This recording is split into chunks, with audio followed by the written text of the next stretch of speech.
Bonjour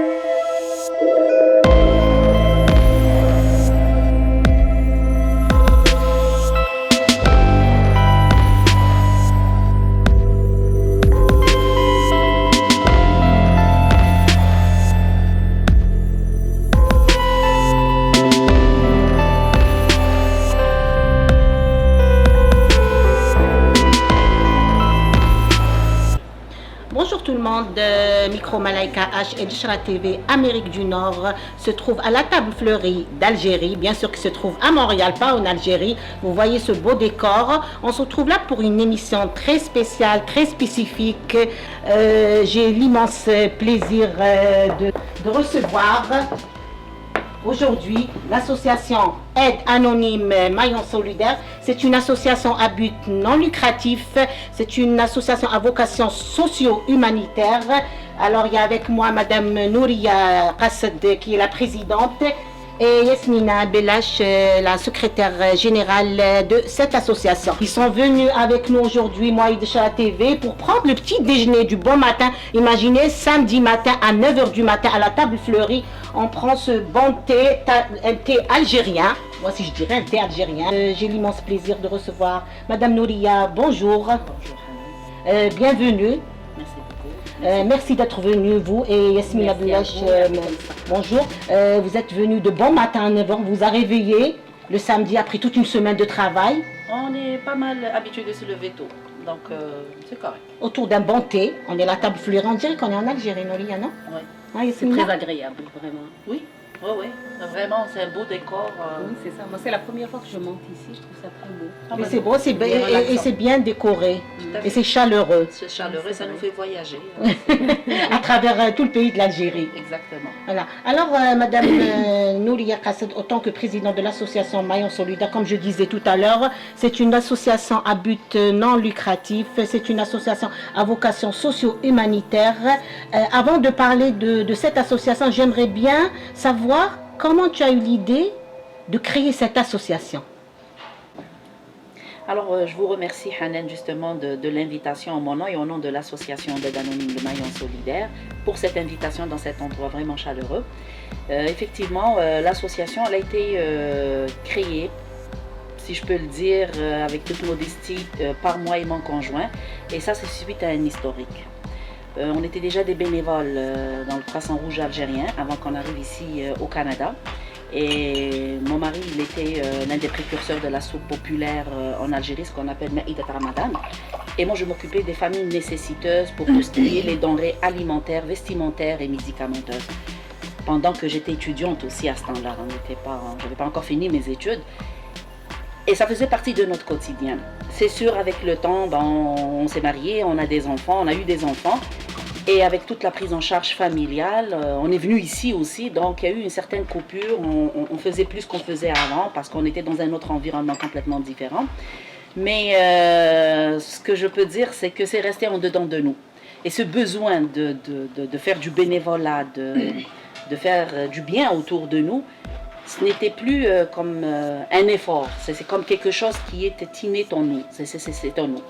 Et donc on a commencé à le refaire ici, moi et mon conjoint, dans le sens s'occuper des gens, aider les gens, mais de façon très très anonyme. Hein. C'est des gens, soit des nouveaux arrivants qui arrivent, on les aide à s'installer et tout, puis des choses comme ça, rendre visite à des gens qui sont malades.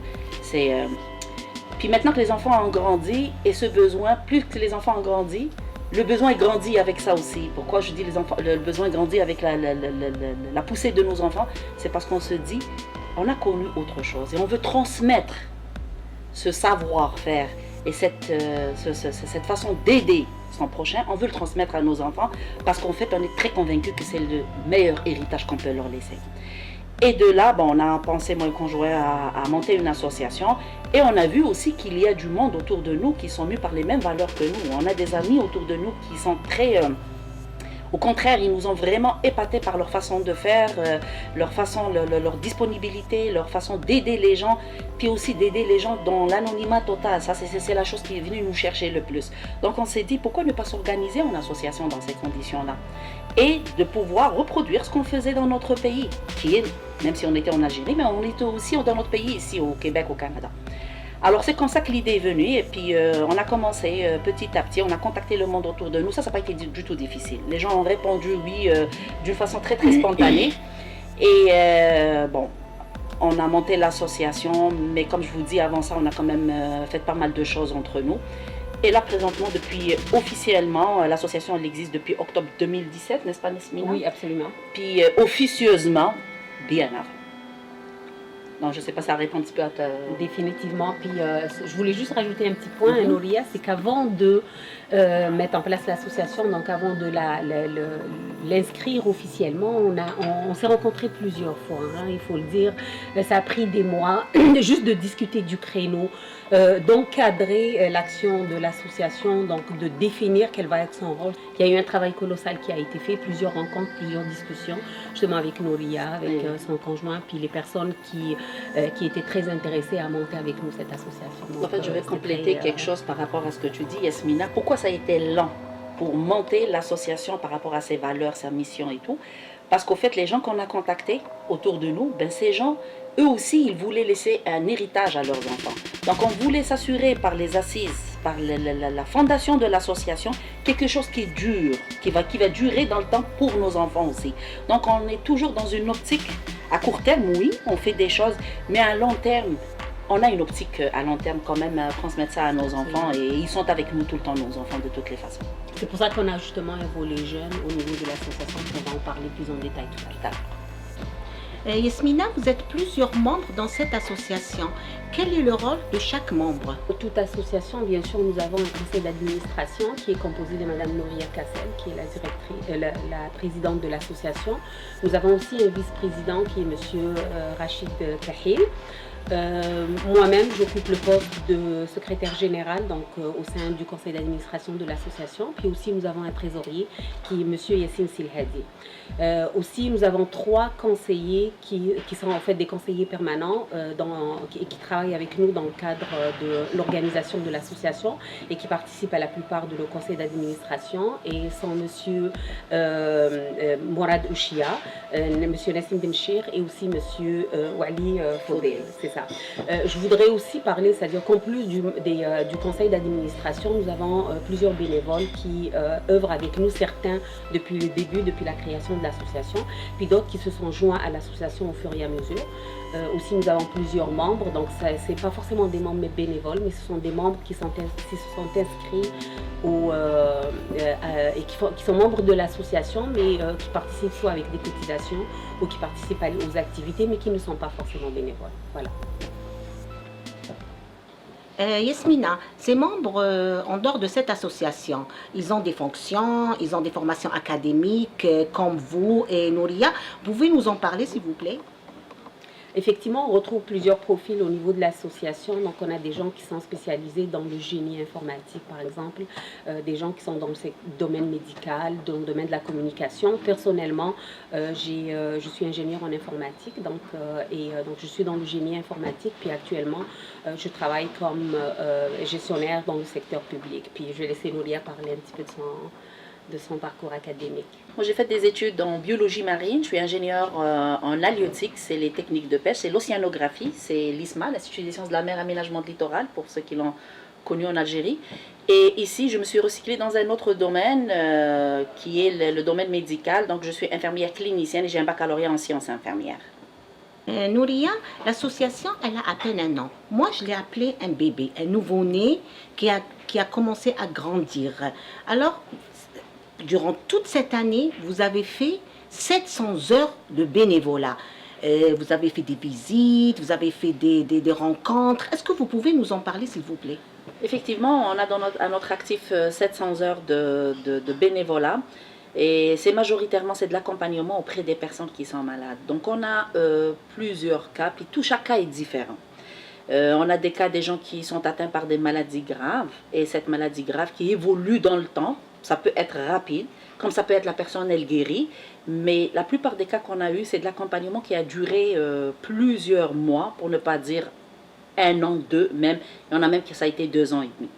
Et donc, c'est sûr, si c'est une maladie qui évolue, puis que le pronostic est sombre, donc on peut se retrouver dans un cas de décès à la fin de la maladie, effectivement.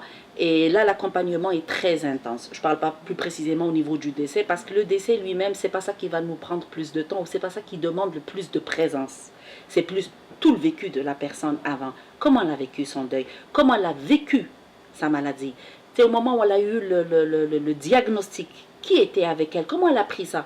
Parce qu'il y a tout un cheminement pour les patients. On parle des étapes du deuil, et c'est très important d'être là. Puis nous, on a eu une chance d'être auprès de nos bénéficiaires du moment où il y a eu la première étape du déni jusqu'au moment de l'acceptation. Et même voir, pour certains patients, c'était cyclique, ça montait, ça redescendait. On retrouvait des patients dans l'acceptation et par moments, ils redevenaient dans le deuil. Donc c'est l'accompagnement durant tous ces moments-là. Ça prenait beaucoup, beaucoup de temps. On a aussi des cas de personnes qui sont atteintes par d'autres maladies, qui ne sont pas forcément une maladie avec un pronostic sombre, mais d'une maladie chronique qui peut être handicapante quand même, ou avec une comorbidité, dans le sens que la personne a plusieurs maladies chroniques. Et ça, ces gens-là, ils vivent un isolement. Donc, on a aussi des cas de personnes qui ont des maladies, genre du style une attaque cardiaque ou cardiovasculaire, une maladie cardiovasculaire. Ça aussi, ça apporte son lot de lourdeur. Donc, on les accompagne aussi, ces personnes-là. Alors, dépendamment de la maladie. Donc, si vous me posez la question, c'était quoi notre accompagnement, comment on les accompagne, ben, ça peut être des visites. Ça peut être briser l'isolement pour certains. Ça, c'est notre point fort aussi, dans le sens briser l'isolement. Puis on s'adapte à la personne, dépendamment le besoin de la personne. Des fois, on se dit, bon, on va y aller rendre visite à telle personne. La personne nous appelle pour dire, je ne suis pas prête à recevoir, je ne me sens pas bien. Ok, c'est bon, parfait. On reporte la visite. Donc, on les accompagne, on rend visite et on est là. Puis pour certains, on les accompagne même pour leur rendez-vous médical. Comme je suis un peu dans le domaine médical, donc je peux être comme un agent facilitateur, dans le sens leur expliquer ce que le médecin dit, c'est quoi leur diagnostic, c'est quoi les possibilités des traitements et tout. Mais de leur parler aussi des services qu'ils peuvent avoir par le secteur de la santé. Au niveau de la... Oui, dont effectivement. ils peuvent bénéficier aussi. Ça, c'est important. Certaines personnes ne le savent pas. Ils ne savent pas. Majoritairement, quand ils ont un diagnostic, ils sont tellement dans le choc. Et c'est tellement un diagnostic lourd. Puis ça arrive toujours, ça arrive toujours aux autres, on ne s'attend jamais à ça. Donc la personne, elle n'écoute pas trop. Je ne dirais pas que le système de la santé ne leur a pas expliqué toutes les possibilités qu'il y a, mais au moment qu'ils leur ont expliqué ça, peut-être la personne n'était pas apte à tout écouter, puis à tout absorber. Puis nous, on vient pour dire, ok, voilà, vous avez tel service que vous pouvez avoir un contact avec votre, mettons, infirmière de pivot, votre infirmière de liaison, vous pouvez avoir tel service. Et ça aide beaucoup c'est du concret, donc y aller chercher les ressources. Et ça, il y en a des ressources autour de la personne, mais aller cibler les bonnes ressources et comment y aller les chercher. Donc ça, c'est aussi en plus des visites qu'on fait, c'est une sorte d'accompagnement.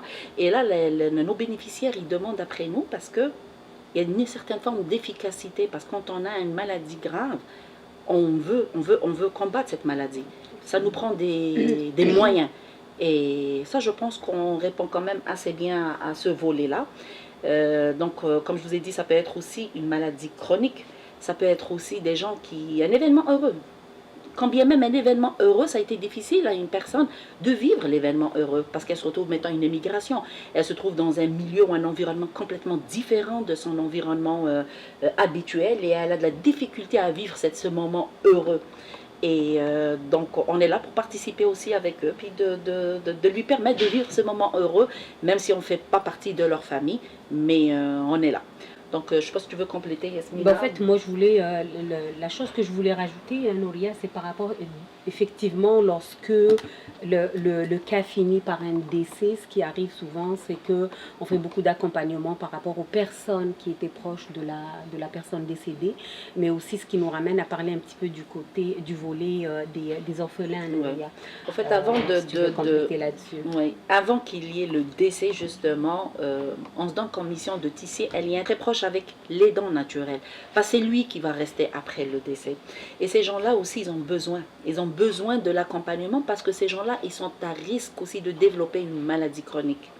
Soit par le fait de rester seul, de s'isoler, de développer une dépression. Ou même d'autres maladies chroniques. On en a vu des gens qui nous disent, suite à tout ce que j'ai vécu, je me retrouve avec un diabète ou je me retrouve avec de l'hypertension artérielle. Effectivement, c'est un cas. Donc, ces gens-là, on continue à les accompagner. Et des fois, c'est c'est pas l'adulte, mais la personne qui part, que ce soit le papa ou la maman, laisse des enfants, effectivement.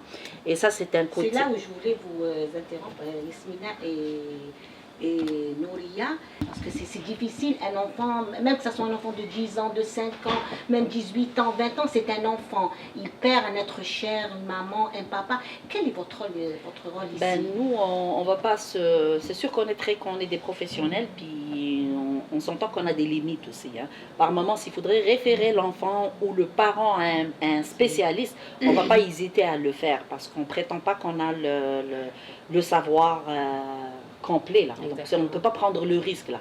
Donc, par contre, on conseille nos bénéficiaires pour les ressources, justement, mais en même temps, quand on fait des activités, on les implique avec nous.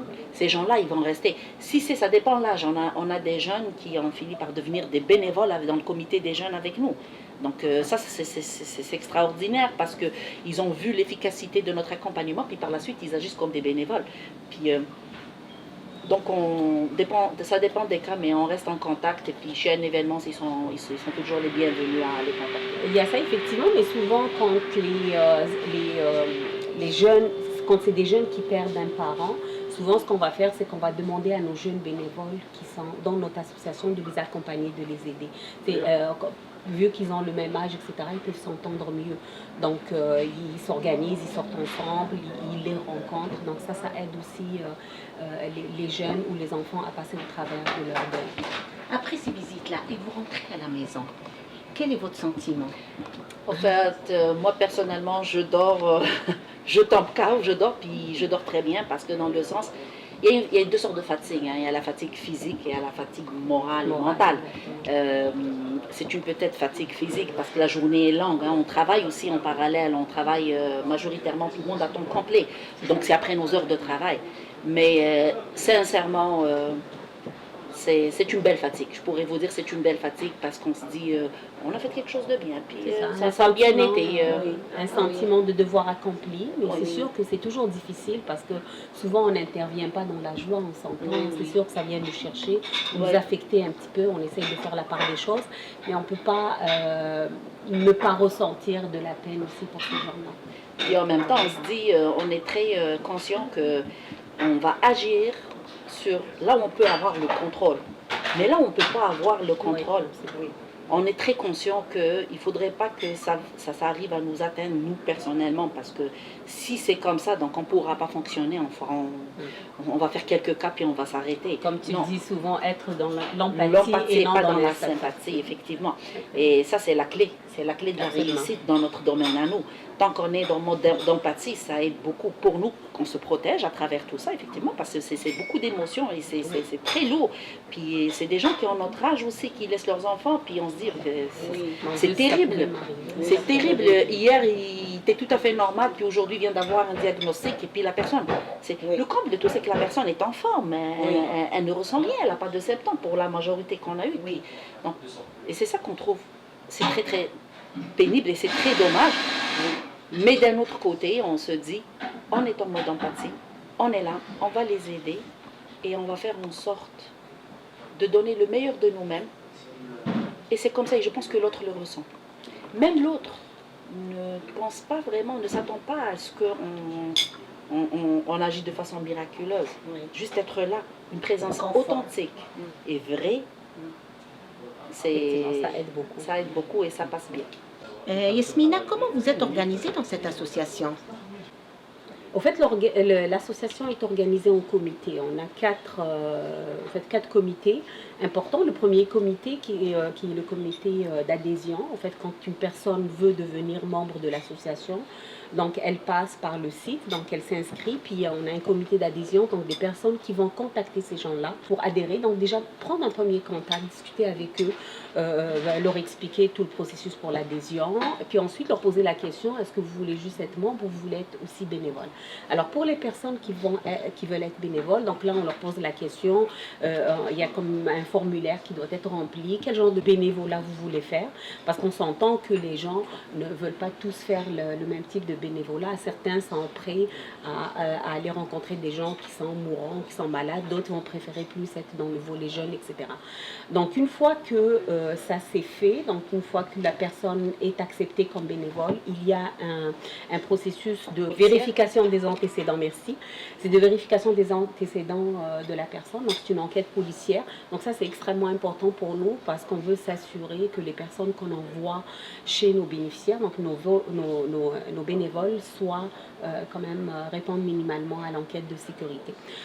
Donc une fois que ça c'est fait, la personne est inscrite comme bénévole, elle est formée. Donc il y a une formation qui est donnée par l'association qui concerne tous les différents types de bénévolat que l'association offre. Et donc là, la personne doit d'abord suivre la formation avant de pouvoir intervenir auprès des bénéficiaires. Donc une fois que la formation est donnée, la personne est officiellement bénévole. Et donc là, elle est suivie par un comité de bénévolat. Donc là, on est passé du comité d'adhésion au comité des bénévoles qui lui gère les bénévoles, s'assurer de les assigner, faire le suivi avec eux, etc. Ça c'est pour l'inscription, pour devenir membre, mais par la suite pour le suivi auprès des bénéficiaires, la façon comment ça fonctionne, je laisserai peut-être après Nouria compléter là-dessus, mais on a d'abord un comité d'évaluation. Donc lorsqu'un cas arrive, nous est référé, ce qu'on fait c'est qu'il y a des membres du comité d'évaluation qui vont se déplacer chez le bénéficiaire, chez la personne. Vous faites une enquête En fait, non, l'enquête est pour les bénévoles. Là, je parle plus des bénéficiaires, c'est-à-dire les personnes qui font appel à l'association donc pour les aider. Ça peut être des personnes malades ou dépendamment du cas.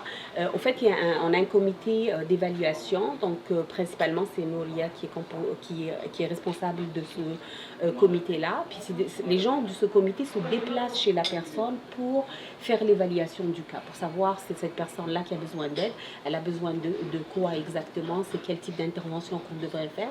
Ça, c'est important, l'évaluation. Puis par la suite, une fois que l'évaluation est effectuée, c'est là qu'on assigne des bénévoles pour le suivi de ces cas-là. Ce qui est important à savoir, c'est qu'on ne met pas plusieurs bénévoles sur un même cas. On essaye toujours d'avoir 2-3 personnes, puis aussi que ce soit toujours les mêmes personnes qui suivent le bénéficiaire. Le dernier comité qui compose notre association, c'est le comité des jeunes et des activités. Donc c'est un comité, ça c'est un volet, peut-être qu'on n'a pas beaucoup parlé, le volet jeune, mais Nouria l'avait introduit au début en disant que l'association, donc en fait en plus d'apporter de l'aide, on axe beaucoup sur le volet jeune, développer ce sentiment de vouloir aider chez nos jeunes. Donc le comité des jeunes, en fait, c'est lui qui organise comme la soupe populaire. Comme la soupe populaire, exactement, qui a été qu'on a nommé, qu'on a appelé justement la soupe du Maillon. Qu'on a appelé la soupe du Maillon. C'est nos jeunes qui l'ont fait. C'était en hiver. Oui, c'est en hiver, on pense en faire une autre. Exactement. Ça, c'était pour les sans-abri, mais aussi on a eu des événements où on a organisé, c'était un événement pour les jeunes, pour les orphelins, ça a été organisé l'été passé aussi. Donc, c'est ce comité événement qui se charge de cette organisation. Donc, c'est ça, c'est 4 comités, chacun fait ce qu'il a à faire, puis ça permet, ça a été pensé dans le but justement de coordonner toutes les activités au sein de l'association. Donc, Nouria, je ne sais pas si tu voulais rajouter quelque chose. Par rapport au comité d'évaluation, justement, je fais partie de ce comité d'évaluation avec un de mes collègues, avec Wally. La façon qu'on fonctionne, c'est qu'on se déplace chez la personne pour faire l'évaluation des besoins. Je peux vous dire, c'est étonnant parce que des fois au téléphone, la personne nous exprime un besoin, puis arriver sur les lieux, c'est autre chose. Il y a un autre besoin que peut-être la personne elle-même ne l'a pas vu. Oui. Donc, d'où l'importance de l'évaluation du besoin. Absolument. Et effectivement, et aussi, est arrivée où dans son cheminement la personne, elle est où physiquement la personne. Parce que la personne qui est à la maison, l'accompagnement se fait d'une manière, la personne qui est à l'hôpital, on en a d'autres qui sont dans des maisons de soins palliatifs.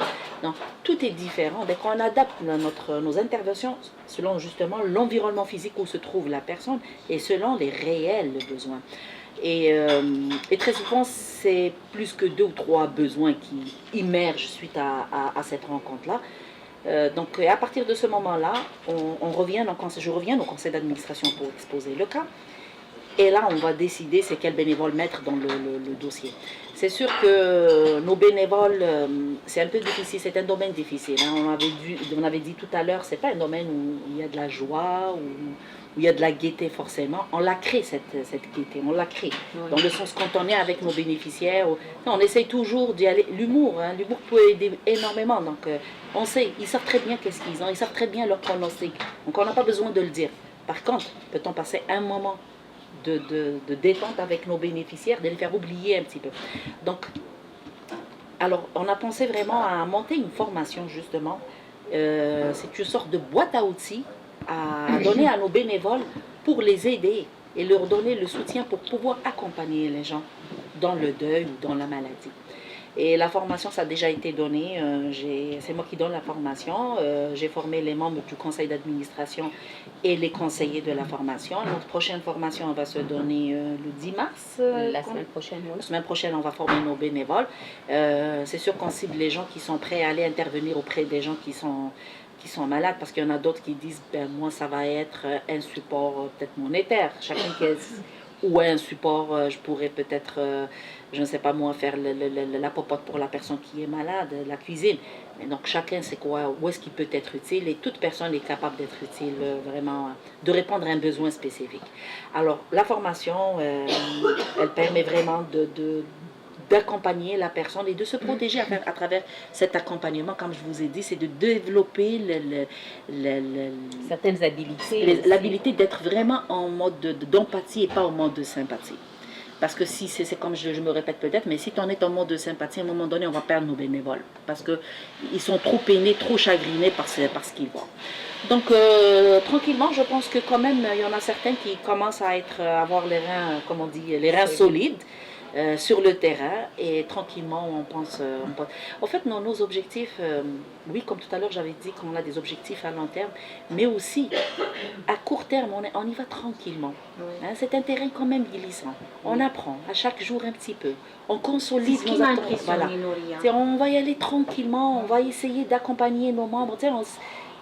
Vraiment, je pense pas qu'on n'est pas pressé. On n'est pas pressé. Ça, c'est pour la seule et l'unique raison, c'est qu'on traite le monde comme on aimerait être traité. Point. Point. C'est lourd. C'est lourd avoir un diagnostic lourd. C'est lourd de se dire que dans 1 mois, 2 mois, c'est fini pour vous. Les gens ont besoin d'aide, mais on n'a pas besoin forcément d'une publicité dans ce sens-là. Oui, oui. C'est pénible, c'est très pénible. Pour certains, oui, ils acceptent maintenant de passer dans les médias parce que ils ne trouvent pas d'autres alternatives. Ils nous l'ont dit. On a accompagné certaines personnes qui sont déjà passées dans les médias, puis ils nous l'ont dit. Quand on est passé dans les médias, ou dans les trucs, les Facebook et compagnie, c'est parce qu'on n'avait pas de ressources et on avait besoin. Oui. Mais il y a la dignité de la personne à travers ça. Oui. Il y a la dignité de la personne. Vous savez, on est... Oui, la dignité de la personne. C'est de respecter justement la vie privée de la personne, donc des gens. Puis souvent, quand on est malade, quand on vit des situations difficiles, c'est pas là qu'on veut que ça sorte. Donc, on veut garder ça pour nous. Puis si quelqu'un peut nous aider, ça serait vraiment en le faisant de façon anonyme et discrète surtout. Puis on a aussi agi dans certains cas où on voit la personne se retire un peu des amis très intimes. Exactement. Très, très intimes. Et là, on a agi dans le sens pour dire à ces amis-là, écoutez, il faut le comprendre. Oui. C'est pas dirigé vers la personne elle-même. Mais peut-être elle n'est pas à l'aise parce que qu'est-ce qu'ils nous disent nos bénéficiaires? Je me suis, mettons, retirée de tel ami ou tel ami. C'est parce que j'ai peur de lui faire peur. J'ai peur de lui faire mal. Donc, même dans la maladie, les gens essaient de protéger les plus proches. Oui. Mais avec nous, je reviens au mode d'empathie. Le fait qu'on est en mode d'empathie, ben, ils voient qu'on est... Oui, il y a des émotions. Personnellement, je ressens des émotions, mais j'essaie de les gérer, ces émotions. Et l'autre, elle voit une personne solide en face d'elle. Donc, elle laisse aller ses propres émotions. Elle s'exprime avec nous. Elle nous dit c'est quoi ses peurs, c'est quoi ses craintes. Et très souvent, c'est par amour qu'ils se retirent. Qui se retirent de leurs amis ou des fois de la famille très proche. Donc, c'est là où ça nous ajoute comme un fardeau. Sérieusement, puis c'est ça. Donc, ce qui fait l'anonymat, ça apporte une certaine forme de beauté à la situation, dans le sens... la personne est tranquille, elle est à l'aise. Oui. Et c'est un moment, vous savez, c'est à nous de décider. Et puis c'est aussi à la personne qu'on accompagne, de quelle façon on veut passer ce moment-là. Ouais. On peut l'avoir, on peut le passer aussi dans un moment de sérénité, de tranquillité. Et puis c'est ça, c'est une bonne forme d'accompagnement, moi je trouve. Bah, c'est ça, et c'est pour ça que vous ne nous verrez pas souvent dans les Moi, je réseaux voulais faire sociaux. connaître cette On veut pas- association parce qu'il y a beaucoup de gens qui veulent adhérer, il y a beaucoup de gens qui veulent aider, mais ils ne savent pas aller où, s'adresser à qui. C'est ça le but de cette émission. Déjà, la question que j'allais vous poser, Yasmina, est-ce que c'est ouvert à tout le monde? Oui, absolument. Donc l'association, c'est clair, elle est ouverte à tout le monde, nonobstant la religion, la culture, l'origine des bénéficiaires. Vraiment, ça ne s'attarde pas du tout à ça. Donc c'est une association d'aide anonyme pour tout, qui est ouverte à tout le monde. Absolument. Donc on ne vise pas une communauté en particulier non, du tout ça. Ou un groupe en particulier. Oui. Nouria, vous êtes en train de préparer la relève. Vos enfants, si on peut dire. Ben, quand on parle de nos enfants, peut-être c'est l'exemple qu'on a donné, mais nos enfants, ils sont quand même, ils vivent avec nous, donc ils nous le voient faire. Oui. Et par moments, c'est spontané, ils mettent la main dans la pâte, ça vient comme ça, là, ils participent. Puis c'est sûr qu'on est très conscient aussi, hein, nous on a vécu dans un environnement, je parle de moi personnellement dans ma famille, dans le sens où le bénévolat c'est un comportement civique, il faut donner à l'autre. Oui. Puis on en a quoi donner à l'autre, on est dans une époque où l'individualisme prime sur tout. Oui. Okay? Et c'est pas forcément bon ça, c'est pas forcément, oui c'est bon la réussite, c'est bon de s'organiser dans la vie, de faire ces choses, mais à un moment donné, c'est relatif. Personnellement, quand je sors d'une maison ou de l'hôpital ou de la maison soins palliatifs, pensez-vous que si j'ai un petit pépin au travail ou si j'ai quelque chose qui me dérange dans mon vécu, ça continue? Non. Je me dis, regarde, il n'y a pas plus pire que ça. Donc ça nous permet, ça nous permet de se dire, c'est au fait, nous on pense qu'on rend service aux gens, mais Dieu sait que combien de fois ces gens-là nous ont rendu service à nous, pour nous dire que profitez de la vie.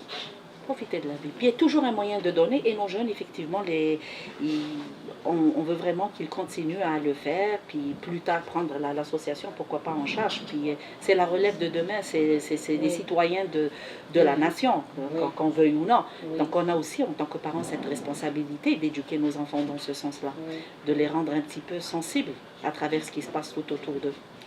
Oui, tu as parlé, Hanan, de nos enfants, mais ce qui est intéressant dans l'affaire, c'est que nos enfants ont des amis aussi.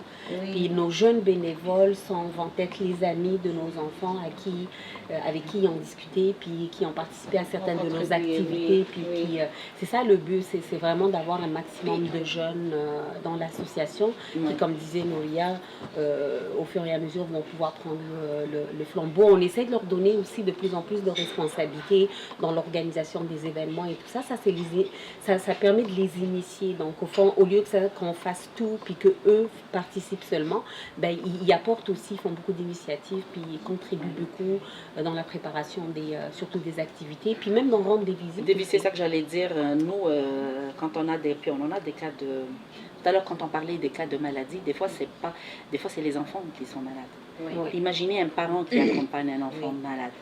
Ou alors pire, un parent qui perd un enfant. C'est très pénible, c'est très douloureux. Et donc ces enfants-là, il y en a des jeunes qui sont hospitalisés. Et c'est nos jeunes, à nous, qui rendent visite à ces jeunes-là. Quand bien même moi je vais rendre visite à un jeune, qu'est-ce que je vais lui dire? On ne parle pas le même langage. Oui, c'est sûr que je suis dans le dossier, puis comme tout membre de conseil d'administration, on est très présent, on y va, on rend visite et tout, et on s'assure que tout est fait, que c'est correct. Mais l'approche de nos jeunes, on fait très souvent appel à eux dans des situations pareilles. On ne les fait pas rire comme le font nos jeunes. Bon. Oui, c'est ça, exactement.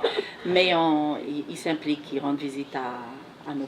Puis comme je vous ai dit aussi, des fois c'est la maladie, mais des fois c'est aussi simple qu'un trouble, pas une maladie. Hein, on a vu des parents avec des enfants avec un trouble. On n'est pas arrivé au stade d'une maladie. Et il y a beaucoup aussi de peine et de souffrance des parents. Il y a beaucoup d'isolement. Ces parents-là, ils s'isolent parce qu'ils ne savent pas comment aider leur enfant, ils ne savent pas comment y aller chercher les ressources. Oui. Donc pour les parents aussi, c'est très aidant que l'association soit présente.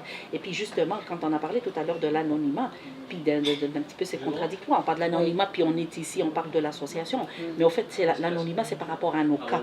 On est anonyme par rapport à nos cas.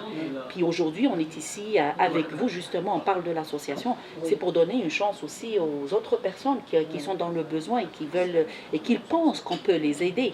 Ça nous fera un énorme plaisir qu'ils nous contactent puis qu'on rentre en contact avec eux par la suite. Donc c'est vraiment le but aussi de la rencontre d'aujourd'hui.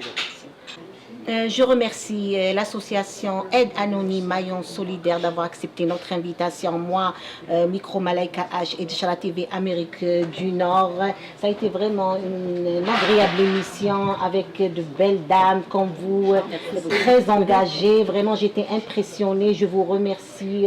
C'était, je sais pas, il y a beaucoup de personnes qui voulaient savoir qui c'est cette association, elle est dirigée par qui, et on leur a donné toutes les explications. Merci beaucoup. Oui, on espère avoir répondu à toutes vos questions. Maintenant, s'il y a d'autres questions, donc j'imagine que le numéro de téléphone de l'association va défiler à un moment donné.